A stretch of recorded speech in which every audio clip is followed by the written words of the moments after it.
High students, আমরা আগের ক্লাসে এনবিএফসি এর বাকি তিনটা স্পেশাল ফর্ম আমরা পড়াশোনা করেছি।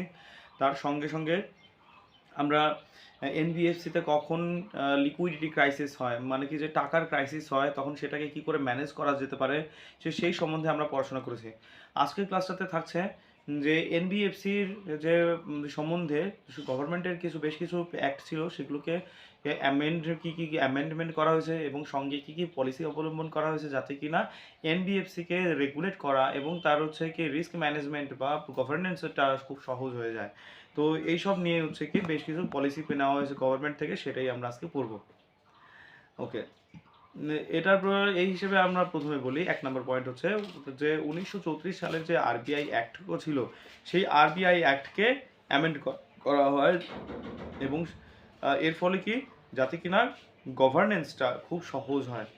এনবিএফসির পরিমাণ ইন্ডিয়াতে প্রচুর হয়ে গেছে, 9-10 হাজারের মতো এনবিএফসি আছে। তো সেগুলোকে রেগুলেট করা, সেগুলোকে খেয়াল রাখা, এগুলো খুবই কঠিন কাজ। তো সেগুলোকে গভর্নেন্সে যাতে সুবিধা হয় সেই কাজগুলো করা হয়েছে। সেকেন্ডলি, যে এনবিএফসির মানে কি যে ফান্ডিং কালেক্ট করার সময় অনেক সময় লাইসেন্স ঠিক করা বা কি ট্যাক্স দেওয়া প্রভৃতি বিভিন্ন টাকা সংগ্রহ করা সম্বন্ধেই এমনিতেই টাকা খরচা হয়ে যায়। তো যাতে কিনা এমন কিছু যে পলিসি অবলম্বন করা হয়েছে যাতে কিনা এনবিএফসির যে খরচটা সেটা যেন কম হয়ে যায়। ওকে, থার্ডলি, আমরা আগেও পড়েছি এনবিএফসি আইসিসির সময় আমরা জানি যে আগে 2019 সালের আগে asset finance company, loan company এবং ইনভেস্টমেন্ট কোম্পানি, তিনটে কোম্পানির মানে কি যে কোম্পানি এনবিএফসির সাবসিডিয়ারি ছিল।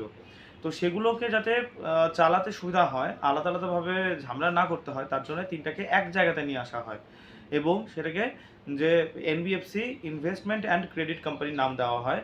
নতুন কোম্পানি আসে, সেটা হচ্ছে এনবিএফসি আইসিসি।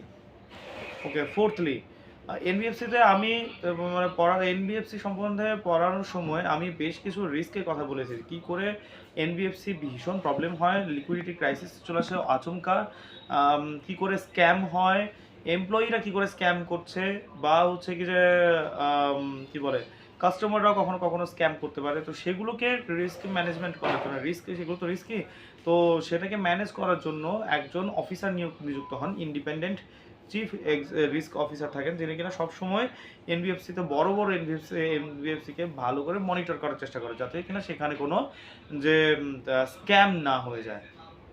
ঠিক আছে, তারপর কি আর লাস্ট পয়েন্ট হচ্ছে অম্বার্সমেন্ট স্কিম করা হয় যাতে কিনা যে অ্যাসেট যেগুলো পড়ে থাকে, দেখা গেল আমি 5 লাখ টাকা দেখিয়ে 10 লাখ টাকা তুলে দিয়েছি, ব্যাস তুলে নিয়ে চলে গেলাম, তো কোম্পানি তো মানে কি লস হয়ে যাবে। তো এই করে যে সেটাকে কি করে রিস্ক ম্যানেজমেন্ট করা যায়।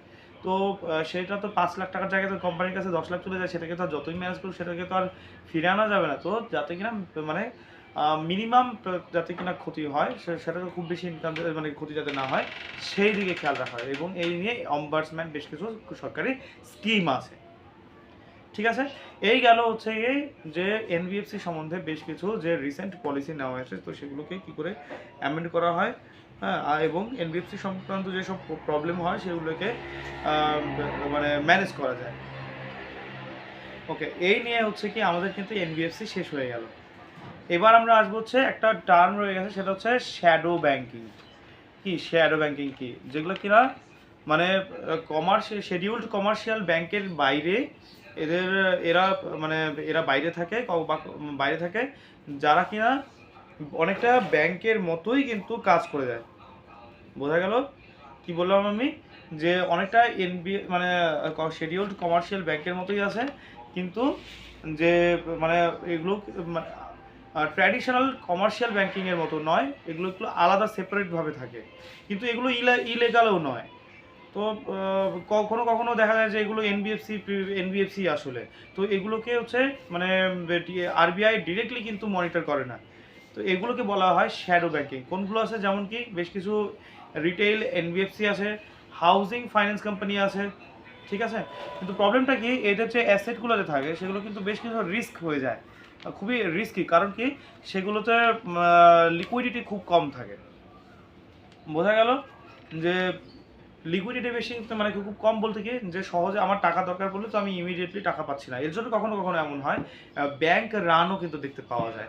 ব্যাংক রান করার অর্থ যে আম, সবাই টাকা তুলে নিচ্ছে। যারা যারা টাকা রেখেছিল ভাবলো লিকুইডিটি পাচ্ছে না, তার মানে কিছু সময় মতো হচ্ছে সুদ পাবে না, বা ইনভেস্ট করে রেখেছিল, ফিক্সড ডিপোজিট করে রেখেছিল, তো সেগুলো ঠিকঠাক সময় মতো পাচ্ছে না, তার মানে কি সেগুলোকে মানে পাওয়ার সম্ভাবনাও খুব কম। তাহলে সেখান থেকে একের পর এক কাস্টমাররা নিজেদের পয়সা তুলে নিচ্ছে। আর যদি কাস্টমার তুলে হাত গুটিয়ে নেয়, তবে তো আর কিছু করার নেই, সেই ব্যাংক তো করতেই বাধ্য। তো এই রকম যে পরিস্থিতি, যখন যে সমস্ত কাস্টমাররা পয়সা তুলে নিচ্ছে, এই ঘটনাকে বলা হয় হচ্ছে ব্যাংক রান। ঠিক আছে, ওকে। আমরা এনবিএফসি পড়ার সময় আমরা বেশ কিছু আগে ক্লাসিফিকেশন পড়েছিলাম। কী কী সেই ক্লাসিফিকেশন? যে যে তোমার নন ব্যাংকিং ফাইন্যান্সিয়াল ইনস্টিটিউশনস আমি বলেছিলাম যে এই টপিকটা পড়াচ্ছি, তার হচ্ছে তিনটে পার্ট। একটা অল ইন্ডিয়া ফাইন্যান্স কোম্পানি, বা মানে কি যে ফাইন্যান্স কোম্পানি। সেকেন্ড হচ্ছে গিয়ে যে নন ব্যাংকিং ফাইন্যান্স কোম্পানি। আর হচ্ছে কি বলে, হ্যাঁ, প্রাইমারি ডিলার্স। তো এখনকার টপিক হচ্ছে আমাদের প্রাইমারি ডিলার্স। ওকে, প্রাইমারি ডিলার্সের মধ্যে এগুলো কি অ্যাকচুয়ালি এরা কিন্তু প্রাথমিকভাবে এনবিএফসি থাকে সাধারণত। এগুলো মানে এই যে প্রাইমারি ডিলার কনসেপ্টটা প্রথম নিয়ে আসা হয় আরবিআই দ্বারা। আরবিআই 1995 সালে এই প্রাইমারি ডিলার্সের সম্বন্ধে নিয়ে আসছে। কিসের জন্য? যাতে গভর্নমেন্ট সিকিউরিটি যারা কেনাবেচা করে, সেই ক্ষেত্রে ওরা ব্রোকারি, দালালি, তো ব্রোকারি বেশ কিছু সার্ভিস যাতে দেয়, যাতে কিনা সেই গভর্নমেন্ট সিকিউরিটি যাতে ঠিকঠাকভাবে কেনাবেচা হয়, তো সেই সব দায়িত্বই পায় হচ্ছে প্রাইমারি ডিলার্সরা। এই প্রাইমারি ডিলার্সরা কি করে? গভর্নমেন্ট সিকিউরিটিস নিয়ে মানে কাজ করে। গভর্নমেন্ট সিকিউরিটি আমরা ভালো করে বুঝবো ফাইন্যান্সিয়াল মার্কেট বলে একটা যে চ্যাপ্টার হয়, তো এই চ্যাপ্টার শেষ করার পরেই আমরা শুরু করব। তো সেই চ্যাপ্টার পড়লে আমরা মোটামুটি গভর্নমেন্ট সিকিউরিটি কী জিনিস, ট্রিজারি বিল কী জিনিস, তারপরে ডেটেড সিকিউরিটি কী জিনিস, এগুলো সব বুঝতে পারবো। তো সে ট্রিজারি বিল, ডেটেড সিকিউরিটি, গভর্নমেন্ট সিকিউরিটি, এইসব সব কিছু মানে দেখভাল করে হচ্ছে এই প্রাইমারি ডিলার্সরা। প্রাইমারি ডিলার হওয়ার জন্য কিছু মানে কন্ডিশন আছে। প্রথম কন্ডিশন হচ্ছে এগুলো শেডিউলড কমার্শিয়াল ব্যাংকের সাবসিডিয়ারি হতে হবে, মানে এটার সঙ্গে ঘেঁষা ব্যাংকের কাজগুলোই কম বেশি করবে, কিন্তু সঙ্গে আলাদা প্রফিট কামাবে। ঠিক আছে, ওকে। তারপর হচ্ছে মিনিমাম, অন্তত মিনিমাম এনবিএফসি মানে ওতে রেজিস্ট্রেশন থাকা দরকার, তবে হচ্ছে যে এই প্রাইমারি ডিলার্সের হচ্ছে তকমা পাওয়া যায়। ওকে। আর ডিসিশন অথরিটি সংক্রান্ত যেসব মানে অথরিটি বা ডিসিশন মেকিং সংক্রান্ত যেসব প্রবলেম হয়, এগুলো বেশি মানে সবই দেওয়া হয় হচ্ছে আরবিআই এর পক্ষ থেকে, যে মানে কি ডিরেকশন দেওয়া হয় কিন্তু, বা লিডারশিপ দেওয়া হয় হচ্ছে আরবিআই থেকে। তো প্রাইমারি ডিলাররা বেশ কিছু সুবিধা ভোগ করতে পারে এর ফলে, যে কারেন্ট অ্যাকাউন্ট ফ্যাসিলিটি পাওয়া যায় আরবিআই থেকে, তারপর কুবের ফ্যাসিলিটি পাওয়া যায়, তারপর হচ্ছে মানি মার্কেটের হচ্ছে টাকা ধার দেওয়া বা হচ্ছে টাকা নেওয়া, লোন নেওয়া প্রভৃতি হচ্ছে এরা রাইট পায়। এরাই হচ্ছে প্রাইমারি ডিলার্স। তো আজকে এই পর্যন্তই থাক, আমরা নেক্সট দিন আমরা নেক্সট কনসেপ্টে নিয়ে আসবো। ঠিক আছে, তো সবাই সঙ্গে থাকো, বাই।